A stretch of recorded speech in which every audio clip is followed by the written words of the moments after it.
Merci, frère Baxter. Bonsoir, les amis. Je suis très heureux d'être ici ce soir. Et je suis désolé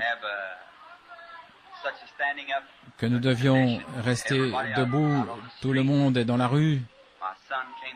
Mon fils est venu me chercher. Il disait, « Papa, ils sont debout et dans la rue et partout. » Il disait, « Dépêche-toi, dépêche-toi. » Ainsi, ça rend les choses un peu difficiles quand vous devez vous dépêcher, n'est-ce pas? Mais ce n'est pas tant que je doive me dépêcher, mais c'est plutôt de vous voir rester debout. C'est pour cela que je suis désolé. Nous avons été très heureux d'être ici à Tallahassee. J'ai apprécié chaque moment de notre temps ici. J'espère qu'un jour, nous pourrons revenir pour être avec vous à nouveau. Car nous nous attendons vraiment à quelque chose du Seigneur qui nous donne une tente ou quelque chose afin que nous puissions y avoir des réunions. C'est plutôt difficile quand vous savez, nos gens arrivent et les endroits où nous sommes ne sont peut-être pas assez grands pour s'occuper d'eux. Nous vous remercions pour tout ce que vous avez fait. Nous vous remercions pour tous les prédicateurs, pour ce qu'ils ont fait, la coopération des pasteurs, assister aux réunions, travailler durement, des hommes comme ça qui croient dans ces grands principes de Dieu, ceux qu'ils vous ont enseignés comme étant la vérité. Dieu est venu confirmer que c'est la vérité. Ainsi, vous devez croire cela. Ce sont des hommes de Dieu. Ainsi, j'ai confiance que chacun de vous, les frères qui avez aidé dans ces réunions, que vos propres réunions grandiront toujours tout le temps. Et pour vous, les gens d'ici, que Dieu vous bénisse richement. Il y a beaucoup de choses qui ont été accomplies dans ces réunions, et je n'ai encore rien dit jusque maintenant, j'ai simplement laissé passer ça. Mais vous allez découvrir quand je serai parti, vous les pasteurs, souvenez-vous de ça, après mon départ, vous verrez que beaucoup de choses ont été accomplies dont les gens ne savent encore rien. Mais vous allez voir que des femmes et des hommes vont venir vers vous. « Oh, mon problème d'estomac est parti, mon arthrite m'a quitté. » Maintenant, pasteur, écrivez ça et voyez si ce n'est pas vrai. Vous allez remarquer qu'ils vont dire cela. Ainsi, nous vous remercions. Mon manager vient de me dire qu'ils avaient pris une offrande d'amour pour moi. J'apprécie cela. Je n'ai pas réellement mérité une offrande d'amour, les amis. Mais je l'apprécie parce que je vais vraiment essayer de rassembler de l'argent maintenant pour aller en Afrique et à d'autres endroits. Voilà ce que je vais faire avec cela. C'est pour m'envoyer en Afrique vers des milliers et des millions de gens qui sont là, ignorants et dans les ténèbres. Je sais que ça ira au bon endroit, je vous le promets. Chaque penny sera utilisé pour la cause de Jésus-Christ. Peut-être je devrais payer quelques notes pour la nourriture ou ces choses à la maison, mes factures d'épicerie. Mais en dehors de ça, chaque cent ira directement pour les missions étrangères. Alors j'irai moi-même pour être sûr que cela aille bien là et utilisé pour cela. Que le Seigneur vous bénisse, c'est ma prière. Et je vais donner à frère, je crois que c'est cette sœur ou quelqu'un m'avait dit aujourd'hui que c'était un groupe de la sainteté pentecôtiste. Qui est le pasteur de cette sainteté pentecôtiste? Vous êtes le pasteur? Vous savez, le frère prédicateur? Et c'est exact.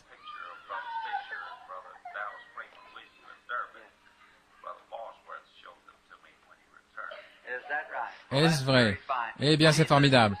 Certainement, frère Freeman et moi-même et frère Fisher, nous sommes tous de très bons amis. Je leur donnerai certainement la nouvelle que nous avons eu une véritable réunion ici, dans l'église de la sainteté pentecôtiste, quand je leur dirai que le Seigneur était avec nous ici. Que le Seigneur vous bénisse tous, chacun de vous. Et maintenant ce soir, alors que vous êtes debout, je vais lire une écriture, et puis nous commencerons à prier pour les malades, juste dans quelques moments. Je sais que vous êtes fatigués de vous tenir debout. Je sais qu'il y en a à l'extérieur et au sous-sol et partout qui sont fatigués de rester debout. Je souhaiterais pouvoir faire quelque chose. Je souhaiterais simplement qu'il y ait quelque chose en mon pouvoir que je puisse faire et me lever et bénir chacun ici au point de simplement louer Dieu et bénir Dieu et que chacun soit guéri et puisse s'en aller, qu'il n'y ait aucun malade ou infirme. N'aimerais-je pas faire ça? Oh, si je pouvais, je le ferais maintenant même. Mais ce n'est pas en moi de le faire, je ne le peux pas. Je suis simplement un homme. La seule chose que je puisse faire, c'est d'offrir une prière pour vous et vous dire la vérité.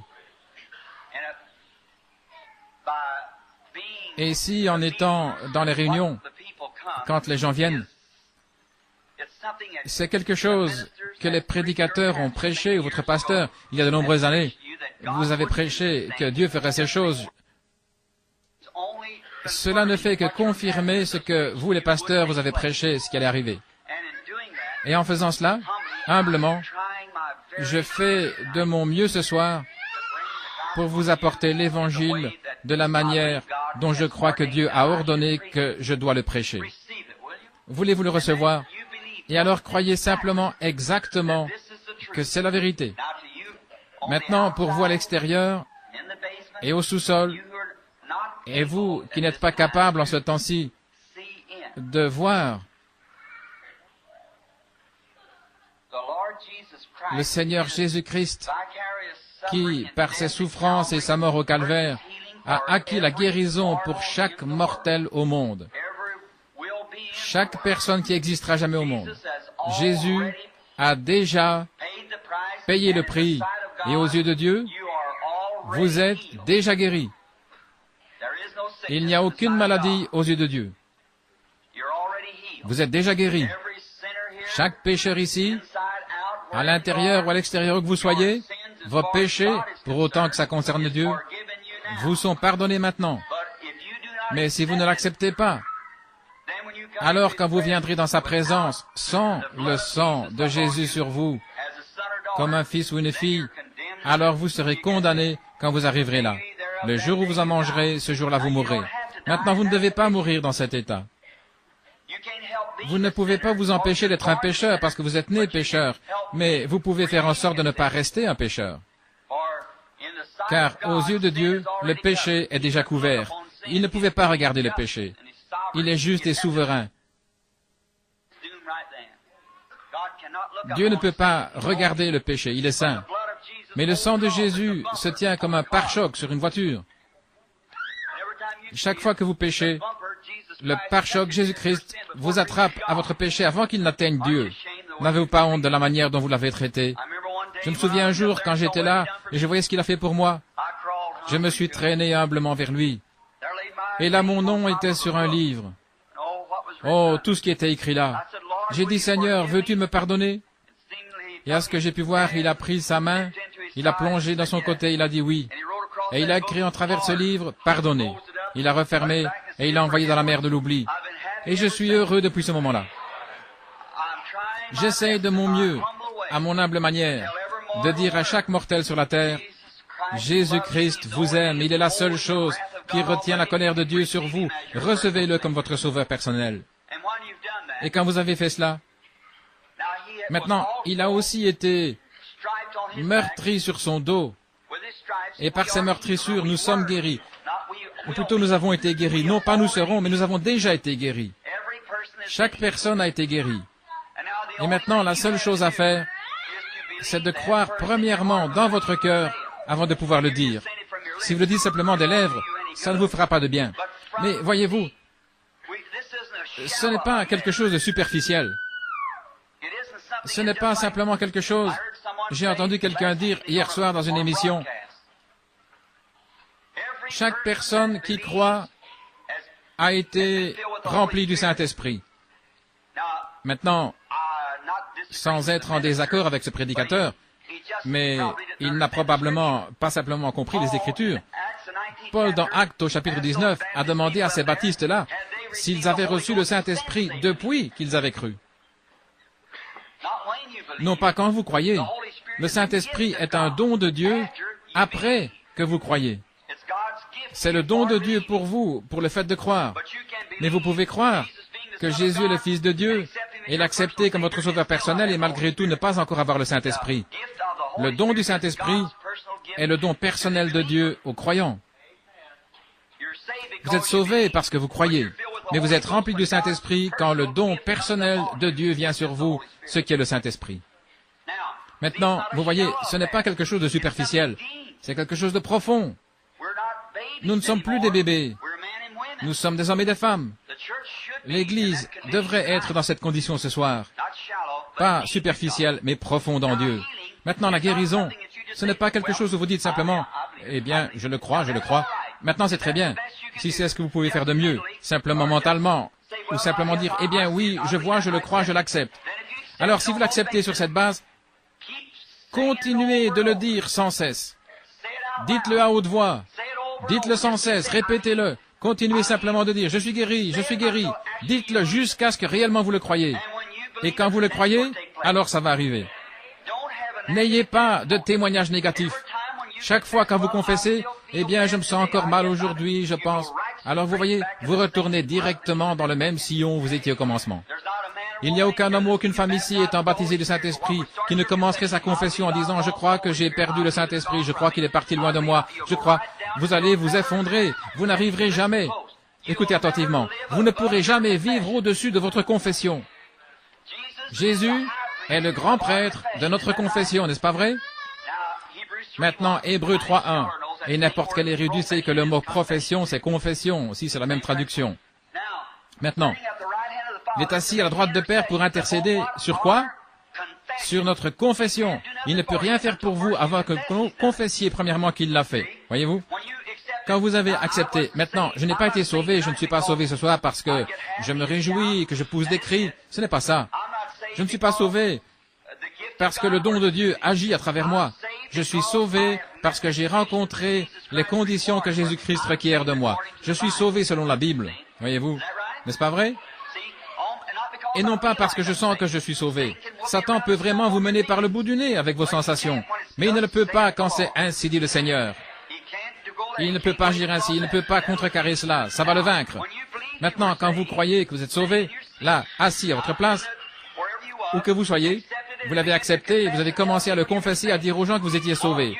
Eh bien, vous avez continué de dire, je suis sauvé. Les gens disaient, je ne vois pas de différence en toi, mais vous avez cru qu'il y en avait une, n'est-ce pas vrai? Et vous avez maintenu votre confession, et après un temps, cela a produit la justice. Tous vos voisins et tout le monde sait que vous êtes sauvés maintenant. Parce que vous l'avez cru, vous l'avez confessé. Eh bien, qu'est-il arrivé? Qu'est-ce qui a changé? Il est le souverain sacrificateur de votre confession, assis à la droite du Père, pour confirmer ce que vous avez confessé. Maintenant, c'est la même chose avec votre guérison. Vous l'acceptez comme votre guérisseur. Renoncez à ce que vous ressentez. Ce n'est pas par vos sensations, c'est par la foi. Vous dites que vous êtes guéri, vous croyez que vous êtes guéri, agissez comme étant guéri, vous vous associez avec ceux qui croient à la guérison, et Dieu va vous conduire directement dans un état de parfaite santé. Ça ne faillira pas. Simplement une illustration. J'essaye de faire agir la foi, voyez. Je peux voir ce que le Saint-Esprit va faire ici pour nous dans quelques minutes. Ne regardez jamais les symptômes. Madame, ne regardez pas au fait que vous êtes dans une chaise roulante ou ce jeune gars ici. Ce n'est pas plus difficile pour Dieu que de guérir un mal de dents. Ça ne fait aucune différence. Maintenant, regardez. Il est le souverain sacrificateur de votre confession. Maintenant, si quelqu'un devait vraiment avoir des mauvais symptômes, eh bien, ça devait être Jonas. Quand il est allé à Ninive, il était rétrograde. Il allait à Ninive ou à Tarsis au lieu de Ninive, sur le mauvais bateau. Il allait dans la mauvaise direction, il était rétrograde, en train de fuir Dieu, sur une mer agitée. Il lui avait lié les mains et les pieds, et l'avait jeté hors du bateau. Il s'est enfoncé dans la mer, une baleine l'avait avalé et est allé directement au fond de la mer pour se reposer comme font les poissons. Et il était là, avec les mains et les pieds liés, rétrograde, une mer agitée, au fond de la mer, dans le ventre d'une baleine. Si quelqu'un devait avoir de mauvais symptômes, eh bien, c'était bien Jonas.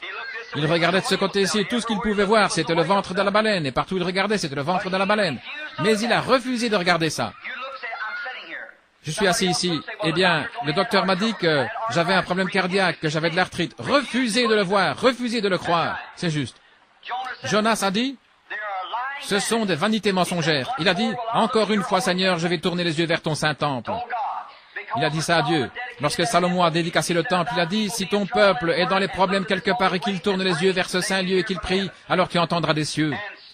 Et il croyait, Jonas, croyait que Dieu avait entendu la prière de Salomon. Et il a commencé à dire, je ne vais pas regarder au ventre de la baleine, je ne vais pas regarder à mon état rétrograde, je vais regarder vers ton Saint-Temple et à faire ma confession. Et Dieu a envoyé de l'oxygène, il l'a gardé en vie pendant 3 jours et 3 nuits, et il l'a conduit à Ninive, là où il devait aller. Eh bien, si Salomon à prier ainsi. Et il n'y a personne qui est dans cet état-là ou à la moitié de l'état de Jonas. Vous n'avez aucun des symptômes qu'il avait. Eh bien, si lui, dans cet état, a pu regarder vers le temple construit de main d'homme, et un être de cette terre, un homme, Salomon, qui avait prié, et s'il avait pu avoir foi dans la prière de Salomon, combien plus devrions-nous, vous et moi ici ce soir, regarder au trône de Dieu où Jésus se tient à sa droite avec son sang là pour intercéder sur base de votre confession. Refusez simplement d'avoir les symptômes. Les symptômes, c'est quelque chose comme demain, quand vous rentrez à la maison, là vous êtes, l'agent des postes va venir vers vous en disant, vous êtes bien, Madame Doe? Oui, j'ai un cadeau pour vous. Très bien, qu'est-ce que c'est? Et il vous tend un panier ou une boîte. Et vous entendez quelque chose qui bouge là-dedans dans cette boîte. Et vous regardez, c'est une boîte remplie de serpents. Des serpents à sonnette. Eh bien, vous ne voulez pas ça? Alors vous dites, je ne veux pas ça. Oh, mais c'est à vous. Quelqu'un l'a envoyé pour vous. Voici votre nom. Votre nom est écrit ici. C'est quelqu'un qui vous l'a envoyé. Ces serpents, ils sont à vous. Vous devez les prendre. Maintenant, dans un certain sens, ils sont à vous. Mais dans un autre sens, ils ne le sont pas. Quelqu'un vous les a envoyés. Mais ils ne sont pas à vous avant que vous ne signiez comme quoi vous les avez reçus. Et quand vous signez, alors vous les recevez et ils vous appartiennent. Mais si vous refusez de signer, il doit les reprendre et les ramener à la poste. Et la poste doit renvoyer le colis à celui qui vous l'a envoyé, n'est-ce pas? Eh bien, ne signez rien de ce que le diable vous amène. Non, refusez simplement. Dites, ça ne m'appartient pas, Satan, reprends ça. C'est tout, je ne le veux pas. Refusez d'avoir votre maladie, votre arthrite, quoi que ce soit. Je n'ai tout simplement pas. Par ces meurtrissures, je suis guéri. Restez fermement sur votre terrain, confessez-les, croyez-le, restez là. Et Dieu le fera s'accomplir. Peu importe ce que c'est, croyez-le simplement. Très bien. Vous êtes un bon groupe de gens. Moi, je ne suis pas tellement un prédicateur, mais j'aimerais certainement vous parler un peu ce soir, mais je ne peux pas. J'ai prié pendant des heures maintenant pour avoir l'onction de la guérison, et je puis alors revenir et commencer à prêcher. Ce ne serait tout simplement pas la chose à faire. Je désire lire une écriture, et puis nous appellerons la ligne de prière. Saint Jean chapitre 5, en commençant au verset 33. Écoutez attentivement maintenant. Vous avez été voir Jean, et il a rendu témoignage à la vérité. Pour moi, ce n'est pas d'un homme que je reçois le témoignage, mais je dis ceci afin que vous soyez sauvés. Jean était la lampe ardente et brillante, et vous avez voulu vous réjouir pour un temps à sa lumière. Mais moi, j'ai un témoignage plus grand que celui de Jean, car les œuvres que le Père m'a donné d'accomplir, ces œuvres mêmes que je fais, témoignent de moi que c'est le Père qui m'a envoyé. Courbons la tête un instant partout si vous voulez. Maintenant, dans une profonde sincérité, les amis à l'intérieur et à l'extérieur, partout, regardons à l'initiateur de notre foi et à celui qui l'amène à la perfection, qui a promis que si 2 ou 3 se rassemblent en son nom, il serait là. Maintenant, Seigneur, nous croyons que tu es ici même. Nous venons, Seigneur Dieu, dans le nom du Seigneur Jésus, parce que nous n'avons pas de nom ou de mérite propre pour venir près de toi. Si nous venions en notre propre nom, tu ne nous recevrais pas. Mais nous sommes tellement profondément concernés ce soir au sujet des gens malades et l'état de tes enfants, au point de venir en plaçant le nom de celui qui a promis que si nous venions en son nom, tu entendrais notre Seigneur Jésus-Christ. Tout ce que vous demanderez au Père en mon nom, je le ferai. Ainsi nous venons en son nom, en sachant que le Dieu du ciel, le grand Amoya, et il jette les regards sur cette église ce soir et dehors, à l'extérieur et au sous-sol. Ces grands yeux au rayon X de Dieu qui percent jusqu'à l'âme de l'homme.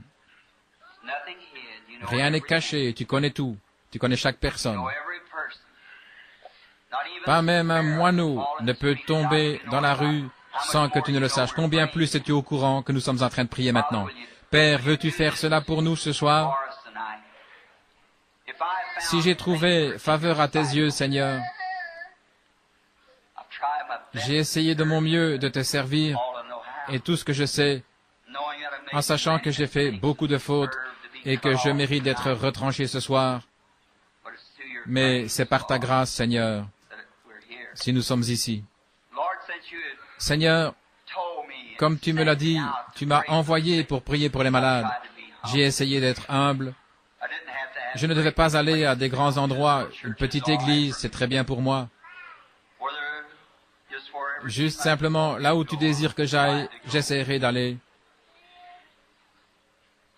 J'ai toujours essayé de donner l'honneur et la gloire à Jésus-Christ, notre Sauveur, essayant d'accomplir l'œuvre que je sens qu'il a commencé là-bas. Et il a promis d'être avec les gens jusqu'à la fin du monde, en lui donnant toute la louange et la gloire. Maintenant, Seigneur, abaisse ton regard vers ce groupe de gens qui sont en train d'attendre. Envoie le grand Saint-Esprit de Dieu sur eux. Et puisse, pourrait-on dire, l'ange de la guérison étendre ses grandes ailes au travers du bâtiment ce soir et éteindre toute incrédulité, et qu'il y ait une telle grande joie dans le camp après un moment, au point ils vont simplement courir sous sa bénédiction au Seigneur et attendre, et puissent les gouttes de miséricorde et de foi tomber de ses ailes sur chaque personne au point où ils vont simplement laisser tomber tout péché, toute entrave, et être libres et venir le servir et être guéris de leur maladie. Et quand nous rentrerons à nos demeures respectives ce soir, ô Dieu bénis chacun, puissions-nous dire comme ceux d'Emmaüs, nos cœurs ne brûlaient-ils pas en nous à cause de sa présence.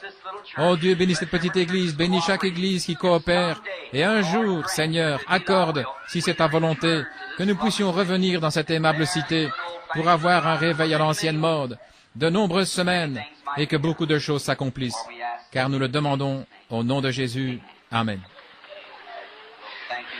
Merci. Et maintenant, commençons ce soir. Ils ont donné de nouvelles cartes de prière, un tout nouveau groupe, et commençons avec la lettre M. Et maintenant, nous ne pouvons pas avoir trop de personnes en même temps. Combien de personnes pourraient se tenir debout ici? Très bien. OK. Les pasteurs et frères Baxter ont suggéré que nous appelions simplement 3 personnes à la fois parce que nous pouvons avoir à rester debout. Très bien, c'est simplement parfait. Nous allons commencer avec le premier. Qui a la carte M1? Où est-il? M1. La carte de prière M1. Regardez votre carte de prière. C'est une petite carte comme ceci. Et vous avez votre nom et votre adresse devant. Et de ce côté-ci, il y a une lettre. Une lettre M. Ça doit être 1. M1, M2, M3. Voyons si vous pouvez les avoir. Il y en a, je pense, qui sont peut-être à l'extérieur et d'autres à la réunion de l'après-midi. Il y a peut-être des personnes au sous-sol. Où que vous soyez, si vous avez la carte de prière commençant par la lettre M, soyez prêts maintenant à être appelés. Nous avons M1, M2, M3.